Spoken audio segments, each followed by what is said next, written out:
स्वर्ग और नर्क। एक बुजुर्ग औरत मर गई, तो जब यमराज उसे लेने आए तब औरत ने यमराज से पूछा, आप मुझे स्वर्ग ले जाएंगे या नर्क? यमराज बोले, दोनों में से कहीं नहीं।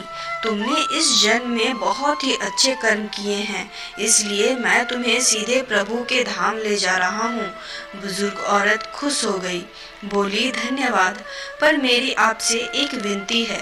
मैंने यहाँ धरती पर सबसे बहुत स्वर्ग और नर्क के बारे में सुना है। मैं एक बार इन दोनों जगहों को देखना चाहती हूँ।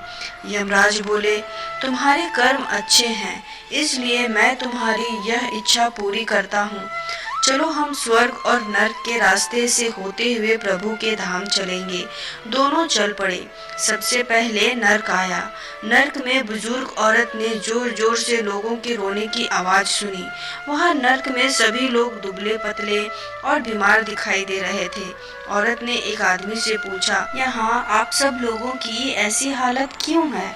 आदमी बोला, तो और कैसी हालत होगी? मरने के बाद जब से यहाँ आए हैं हमने एक दिन भी खाना नहीं खाया।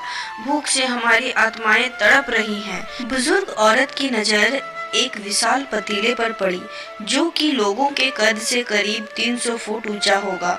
उस पतीले के ऊपर एक विशाल चम्मच लटका हुआ था। उस पतीले में से बहुत ही शानदार खुशबू आ रही थी। बुजुर्ग औरत ने उस आदमी से पूछा, इस पतीले में क्या है?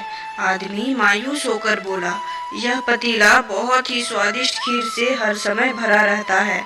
बुजुर्ग औरत ने हैरानी से पूछा, इसमें खीर है तो आप लोग पेट भर के यह खीर खाते क्यों नहीं? आदमी रो रो कर बोलने लगा, कैसे खाएं? यह पतीला 300 फीट ऊंचा है।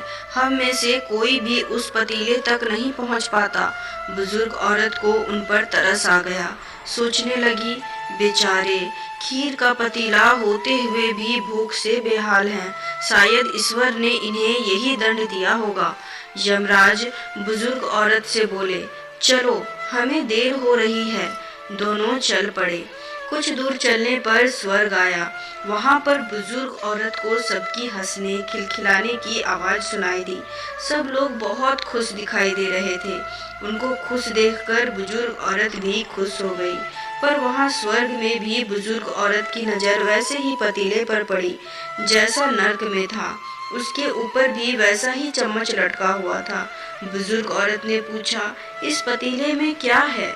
स्वर्ग के लोग बोले, इसमें बहुत ही स्वादिष्ट खीर है। बुजुर्ग औरत हैरान हो गई। उनसे बोली, पर यह पतीला तो 300 फीट ऊंचा है। आप लोग तो इस तक पहुंच ही नहीं पाते होंगे, तो आप लोगों को खाना मिलता ही नहीं होगा। आप लोग भूख से बेहाल होंगे, पर मुझे तो आप सभी इतने खुश लग रहे हो। स्वर्ग के लोग बोले, हम सभी लोग तो इस पतीले में से पेट भर के खीर खाते हैं। औरत बोली, पर कैसे? पतीला तो बहुत ऊंचा है। वो लोग बोले, तो क्या हुआ? पतीला ऊंचा है तो यहाँ पर कितने सारे पेड़ हैं। ईश्वर ने यह पेड़ पौधे, नदी, झरने हम मनुष्यों के उपयोग के लिए तो बनाए हैं। हमने इन पेड़ों की लकड़ी से विशाल सीढ़ी का निर्माण किया। उस लकड़ी की सीढ़ी के सहारे हम पतीले तक पहुँचते हैं और सब मिलकर खीर का आनंद लेते हैं। बुजुर्ग औरत यमराज की तरफ देखने लगी। यमराज मुस्कुराए और बोले, ईश्वर ने स्वर्ग और नर्क मनुष्य के हाथों में ही सौंप रखा है। चाहे तो अपने लिए स्वर्ग बना ले, चाहे तो अपने लिए नर्क। ईश्वर ने सबको एक समान हालातों में डाला है।